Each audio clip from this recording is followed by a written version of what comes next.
My name is Morgan Hayes, and I'm 18. I spent my whole life being invisible in my own home until the day I left, and no one even noticed. 2 years later, my father finally called, not because he missed me, but because he needed something. Most people assume a quiet house means everything is fine. They're wrong. Some silences don't calm you, they erase you. They creep into every room, settle in your chest, and make you wonder if you're even real. That was my childhood in our quiet suburb outside Madison, Wisconsin. I was the middle child, which in my family meant I didn't count. My older sister Kaitlyn was the golden one, the straight A student, the one who got new clothes for every school event, the one mom and dad bragged about to everyone. Then came my little sister Haley, the baby, who could do no wrong. She'd break something and still get hugs and extra dessert. Me, I learned early that asking for attention only made things worse, so I stopped asking. I got perfect grades, cleaned the house without being told cook dinner when mom was late from work, and waited for even a single thank you. It never came. Kaitlyn got praise for joining the debate team. Haley got a new phone just for turning 13. I got nothing, not even acknowledgement. Birthdays came and went like background noise. Sometimes there was a card from a relative. Sometimes not. When I turned 16, the entire day passed without a single person saying the words. No cake, no text, no glance in my direction. By the time I hit 18, I had stopped expecting anything at all. That silence wasn't loud or cruel. It was slow, steady, deadly. It taught me one brutal truth. I could vanish from that house and the world inside it would keep spinning exactly the same. So on my 18th birthday, I decided to prove it. That birthday arrived like any other day. I woke up, made breakfast for everyone waited. Breakfast passed. Lunch, dinner. No one said a word about it. No card on the table. No quick happy birthday in the hallway. Nothing. I sat in my room after dark staring at my phone. It stayed silent. Not even a text from Kaitlyn or Haley asking where I was. That was the moment it clicked if I walked out. Right now they might not notice for days, maybe weeks. I had saved $3,000 from weekend shifts at a local coffee stand during high school. It wasn't much, but it was mine. I packed one backpack, clothes, laptop charger, birth certificate, a little cash. No note, no goodbye. I slipped out the back door at 11 p.m. while the house was quiet. The bus to downtown Madison took 40 minutes. I found a cheap room for the first week on Craigslist, then moved into a small 2-bedroom apartment near Madison Area Technical College. Connor was already living there. He was 21, studying music production part-time, and needed someone to split the $800 rent. He didn't ask many questions. "As long as you pay on time," he said when I handed over my half. The place was old. The carpet smelled like damp. The windows rattled when trucks passed, but the lock worked, and the heat came on. For the first time, silence felt like space instead of punishment. Those first weeks were rough. I took the earliest shifts at Mr. Patterson's coffee shop 2 blocks away. 5 a.m. opens, wiping counters before the rush. Tips were small but steady. I learned to pour lattes one-handed, remember regulars' orders, smile even when my feet ached. Mr. Patterson was gruff but fair. "Show up, do the job, don't complain," he told me on day 1. That was it. I enrolled at the community college that fall. Financial aid covered tuition. The rest came from tips and skipping meals sometimes. Classes started at 8 a.m., basic graphic design, English comp, intro to business. I sat in the back, took notes, kept my head down. No one knew my story. No one compared me to anyone else. Connor left little things around the apartment, a fresh pot of coffee in the morning, a Post-it on the fridge saying, "Rent due Friday," a spare blanket when the heat failed. He played guitar softly at night through the thin walls. It wasn't family. It was just people sharing space, and that was enough. I stopped checking my old phone for messages after the first month. It never rang. The coffee shop became my routine, 6 days a week, 5 a.m. to 2 p.m. I learned every machine, every syrup flavor, how to spot when someone needed extra cream without asking. Mr. Patterson started trusting me with the register. "You're reliable," he said once. Coming from him, that was high praise. Classes filled the afternoons and evenings. I carried my laptop everywhere, sketching logos between shifts. Graphic design clicked fast. I liked making things look clean, purposeful. One professor noticed my work and suggested freelance sites. I signed up, Built a simple portfolio, landed my first gig, a flyer for a local bakery, $50. It felt huge. Connor helped without making a big deal.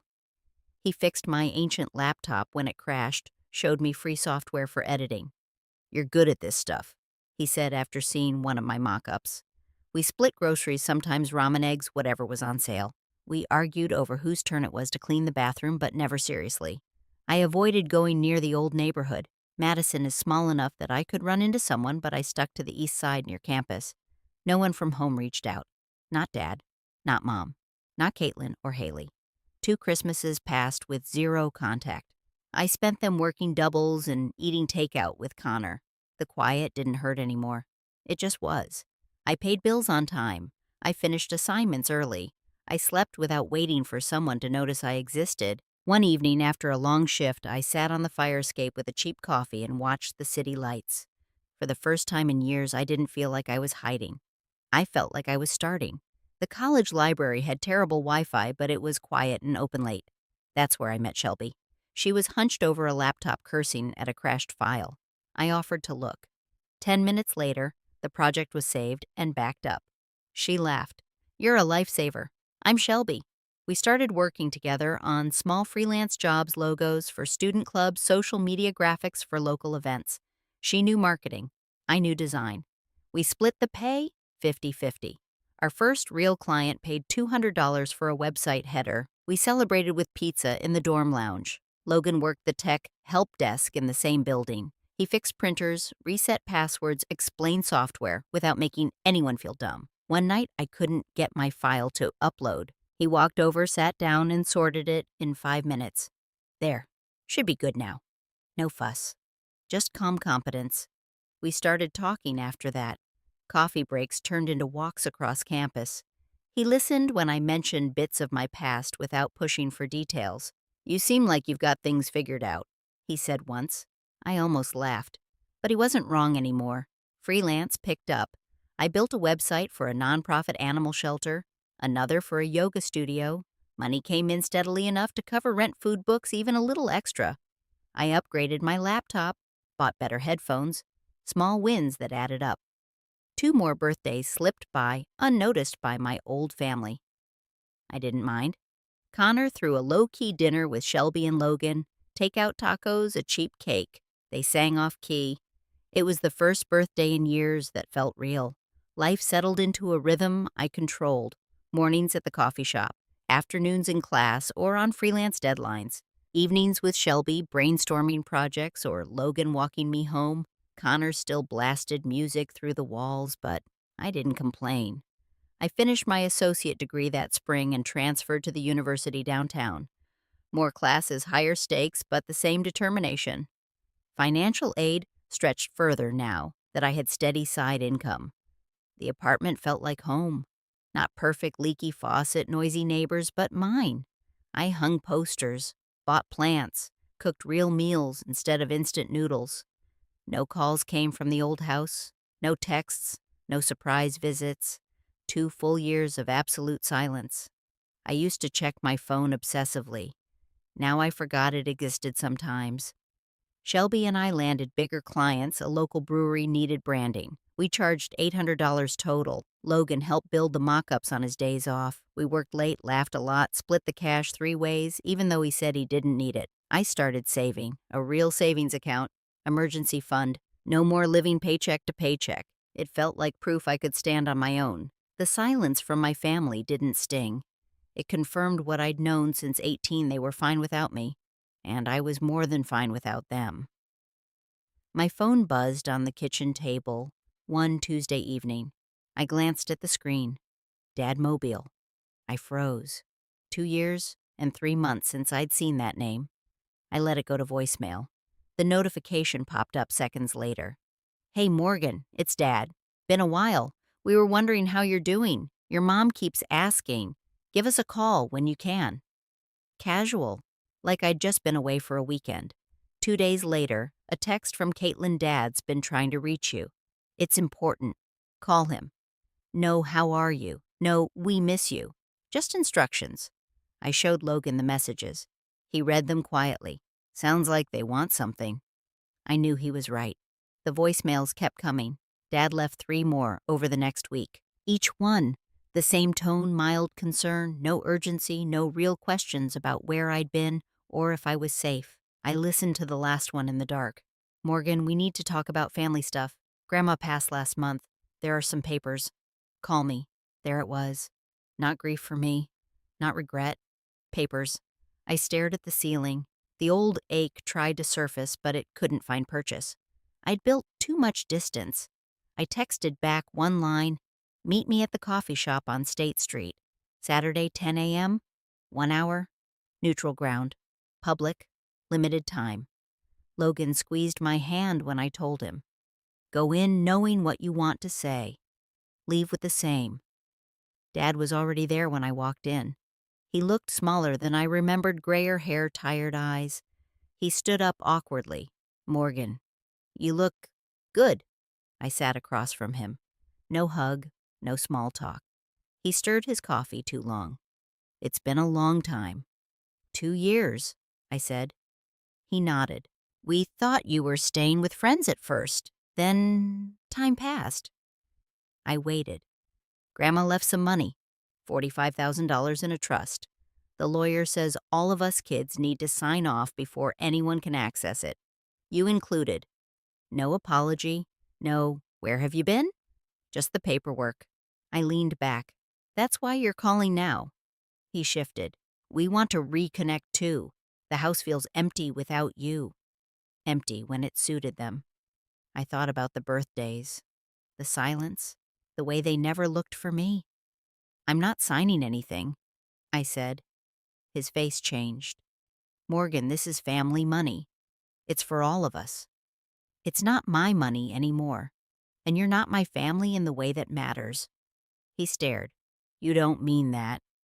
"I do." I stood up. "Don't call again unless it's to say you're sorry. And even then, I'm not sure I'd answer." I walked out. The air outside was cold but clear. I sent one final message that night. To Dad, Mom, Kaitlyn, Haley, I've built a life I'm proud of. I'm not coming back. Please don't contact me again. I wish you well. I blocked the numbers, turned off notifications. The phone stayed quiet after that. Months later, word trickled in through a distant cousin. Dad lost his job at the insurance office. Downsizing hit hard, and he hadn't been focused. Mom had to sell the house in the suburb. They moved to a smaller apartment closer to town. Kaitlyn took out loans for grad school. Haley got a part-time job to cover books. They didn't get the $45,000 the trust required unanimous signatures. Without mine, it sat untouched until the terms expired or a court stepped in. Either way, it wasn't theirs anymore. I didn't feel triumph. I didn't feel guilt. I felt steady. My days stayed the same. Coffee shop in the mornings, Mr. Patterson promoted me to shift lead. Freelance with Shelby grew into a small side business. Logan and I talked about moving in together someday. Connor still played guitar at night. I finished my bachelor's degree online while working. No fanfare, just another step. Sometimes I think about the girl who left at 18. She was scared but determined. She didn't know she'd find people who showed up without needing her to earn it. The silence I grew up with was a void. The silence I have now is peace. I never waited for apologies that never came. I never needed proof I mattered. I proved it myself. Every bill paid. Every project finished. Every morning, I wake up in a place I chose. That's enough.